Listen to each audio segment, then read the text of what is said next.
पंच के 2.63 लाख पद खाली रहे।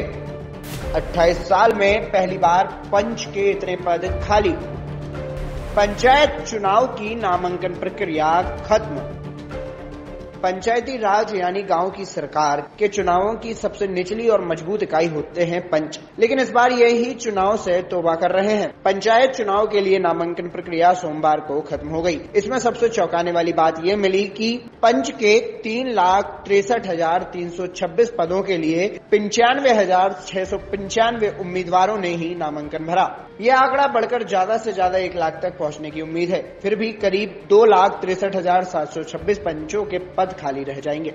बीते 28 साल यानी 1993-94 में यह पहला मौका है जब इतनी ज्यादा संख्या में पंचों के पद खाली रह जाएंगे। अभी मंगलवार को जमा हुए नामांकनों की स्क्रूटनी होगी और उसके बाद 10 तारीख को नाम वापसी होना है, जिसमें पंचों के खाली पदों की संख्या और भी बढ़ सकती है। पंच पदों के लिए लोगों की बेरुखी बताती है कि इस बार उनकी चुनावों में कोई रुचि नहीं है। 2014-15 में हुए पंचायत के चुनाव में पंच के 12,000 पद खाली रह गए थे। अब तक पंच का चुनाव लड़ने वालों को आवेदन देने पर ही चुनाव की पात्रता थी, अन्य औपचारिकताएं नहीं होती थी। नई व्यवस्था के तहत यदि उन्होंने सरकारी जमीन पर खलिहान भी बना लिया है जो सिर्फ सीजन के हिसाब से होते हैं, ये अब अतिक्रमण की श्रेणी में आ गया है। पंच का चुनाव लड़ने वाले पंचायत में नो ड्यूज लेने जा रहे हैं, जिसका उन्हें प्रमाण पत्र नहीं मिल पाया। प्रदेश में 52,000 गाँव है, जिनमें प्रत्येक गाँव की इकाई का पंच प्रमुख होता है, जिसे 60 लोग चुनते हैं। पंच का चुनाव लड़ने से तौबा करने की बड़ी वजह चुनाव प्रक्रिया का जटिल होना है, जिसमें प्रमुख रूप से शपथ पत्र बनवाने में 2,000 रुपए का खर्चा आ रहा है।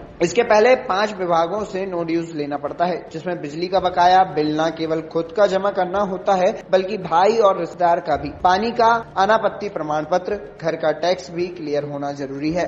रतलाम ब्लॉक के पलदुना में राजेश धाकड़ के परिवार का बिजली बिल जमा था, लेकिन उनकी नानी का बकाया था, तो उन्हें 12,000 रुपए बिजली का बिल जमा करना पड़ा। तब जाकर फॉर्म भरने की पात्रता हुई। अतिक्रमण के मामले होने से कई लोग फॉर्म नहीं भर पाए। चुनाव न लड़ने की दूसरी वजह है पंचों का गाँव की सरकार में महत्व कम होना। पिछले 20 साल यानी 2003 के बाद ग्राम सभा की बैठकों का आयोजन नहीं हुआ है। हर बैठक में शामिल होने पर पंचों को 100 रुपए देने का प्रावधान है। यही स्थिति सरपंच के मामले में है। उन्हें हर महीने 1,700 रुपए प्रति माह मानदेय दिया जा रहा है, जो नहीं मिल पा रहा है। इसी तरह जिला पंचायत सदस्य को 4,500 रुपए और जनपद सदस्य को 2,500 रुपए दिए जाने का प्रावधान है। यह भुगतान भी लंबे समय से नहीं हो रहा है। संवैधानिक व्यवस्था के तहत किसी भी जनप्रतिनिधि का पद 6 महीने से ज्यादा खाली नहीं रह सकता।